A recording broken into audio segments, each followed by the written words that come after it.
Pero independientemente de que te llame el dueño o el gerente del establecimiento, Debe tenerlo. no, ustedes pueden ir a ponerlo si quieren. No, definitivamente tiene que tenerlo. Y si nosotros encontramos, pues levantamos un acta y lo pasamos otra vez al proceso sancionatorio, porque no es posible que los establecimientos vendan sin tener visibles los derechos de los consumidores.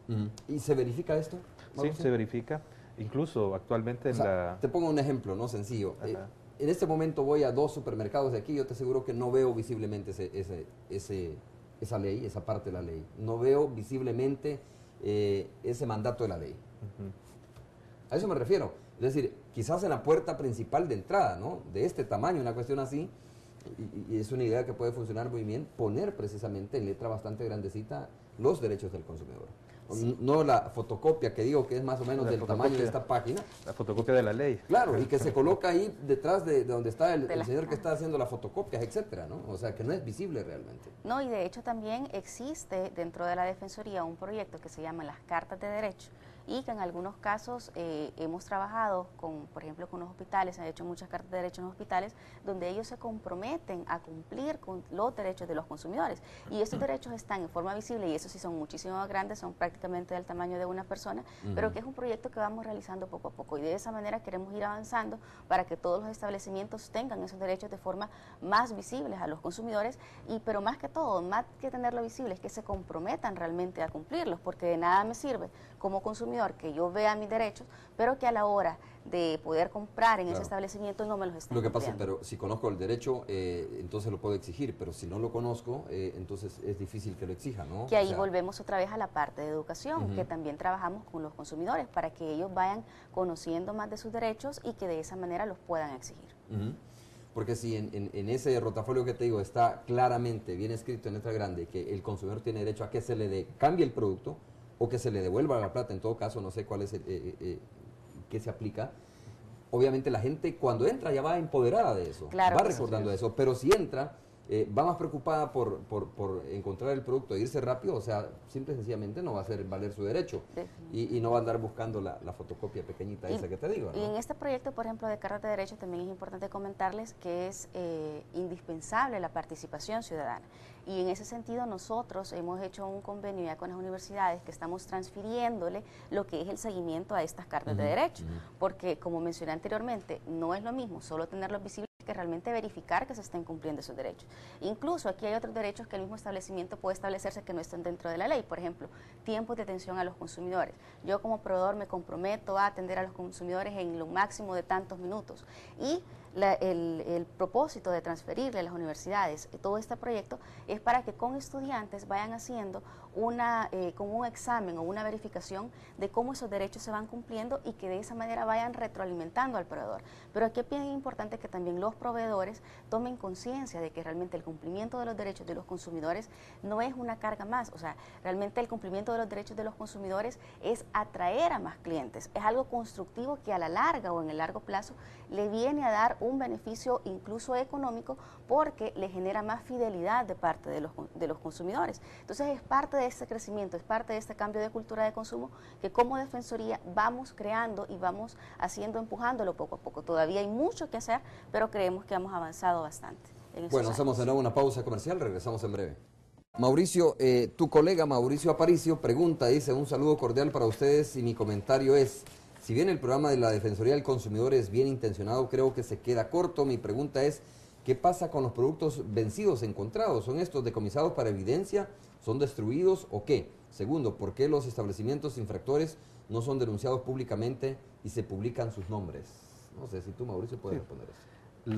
Los productos son prácticamente decomisados, son embalados como el objeto de que no sigan comercializándose.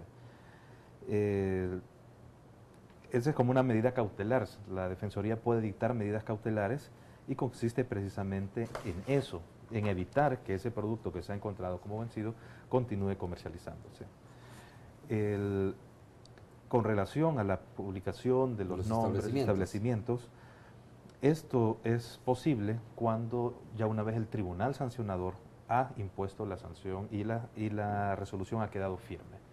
¿Por qué es esto? Es precisamente por la presunción de inocencia contemplada en la Constitución de la República. Pero cuando encuentras, por ejemplo, producto vencido en un supermercado, ¿aplicas el principio de presunción de inocencia o obvio que está la evidencia ahí y de repente sí, no hay nada más que decir en esto? Pero digamos que es algo que es complicado explicar, pero desde el punto de vista jurídico se presume inocente hasta que el tribunal sancionador lo comprueba y lo establece.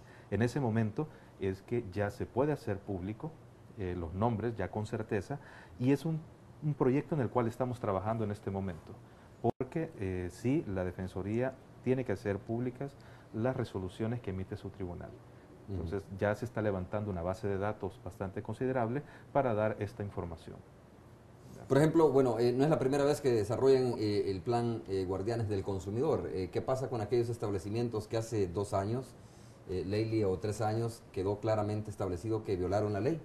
¿Se publicaron esos nombres? Bueno, de hecho, actualmente sí tuvimos un problema técnico en la página web, pero sí se pusieron todos, no solo de la parte de fecha de vencimiento de semanas de vacaciones o de plan Guardianes, sino que todos los establecimientos que habían sido multados con sus correspondientes montos de multa y también la infracción que habían cometido se habían puesto a disposición en nuestra página web de la Defensoría. Bueno, te leo otro correo, dice, no tiene que ver con el momento del plan Guardianes previo a las vacaciones, pero es bien importante ese correo. Buenos días, Romeo, te felicito por tu programa. Tengo una pregunta a tus panelistas. Yo tomé un paquete adelantado, dice, en un hospital prestigioso de San Salvador para que mi esposa tuviera su parto, pero me llamó la atención cuando le pregunté a la señorita encargada de dar la información si por algún problema mi hijo no podía nacer ahí, el dinero sería devuelto, y me contestó que se me retendría el 5%. De todo ese dinero. Dice que en este caso serían $1,300. Me pareció injusto, pero bueno, no sé si ellos tienen ese derecho. Romeo dice, y gracias por permitirnos hacer esta pregunta. Bueno, habría que revisar el contrato, y aquí, como mencionábamos en el intermedio, es muy importante que como consumidores nos acostumbremos a leer lo que estamos firmando, y habría que revisar el contrato. De hecho, hay casos, por ejemplo, en los cuales el consumidor, por cualquier razón, desiste, que no es este precisamente, pero, por ejemplo, un paquete vacacional o alguna casa que yo quiera comprar y después me arrepienta, tengo derecho a arrepentirme, pero el proveedor también tiene derechos por sus gastos administrativos o por cualquier otra cosa que hubiera incurrido. Si es que ha habido ya gastos administrativos. Exactamente, a retener un porcentaje.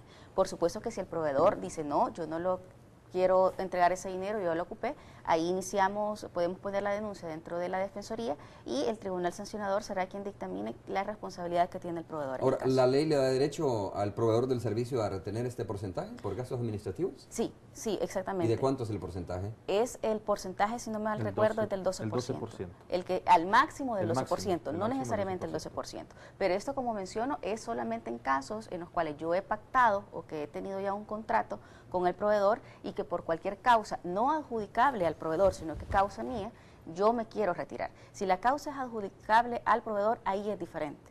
Ahí sí el proveedor pierde el derecho del 12%. El que da el servicio o presta el servicio se va a ir al techo, ¿verdad? Te va a decir 12%. Ahí depende, sí, exactamente. Depende, ahí habría que... A menos que sea un poco consciente, pero difícilmente podemos esperar eso, ¿no? Depende Entonces, del caso. Ahí puede comenzar, digamos...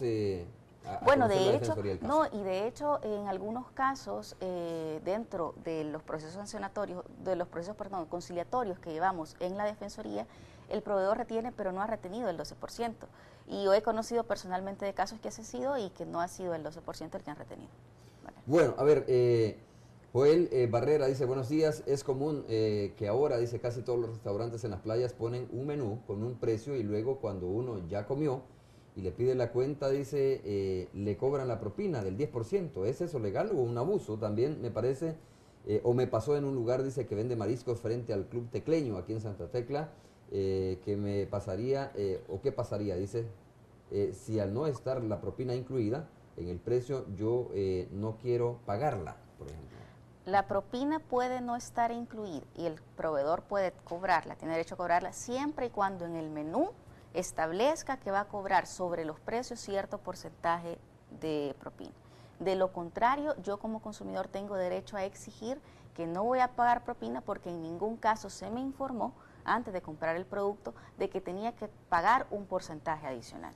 Entonces, ahí hay que hacer la diferencia. Y si encontramos algún proveedor, vuelvo nuevamente, que esté haciendo esta esta práctica, que nos avise al 910 y nosotros llegamos y hacemos la inspección correspondiente. O sea, a ver, de repente, esto tiene mucha razón. Tú vas a un lugar, pasas almorzando y de repente pagas con tarjeta de crédito. En ningún lugar del menú vistes que decía que se va a cobrar propina, pero en el ticket, en el voucher famoso, viene ya, dice propina 10%. Eso es indebido. ¿Es ilegal? Eso es indebido. Eso es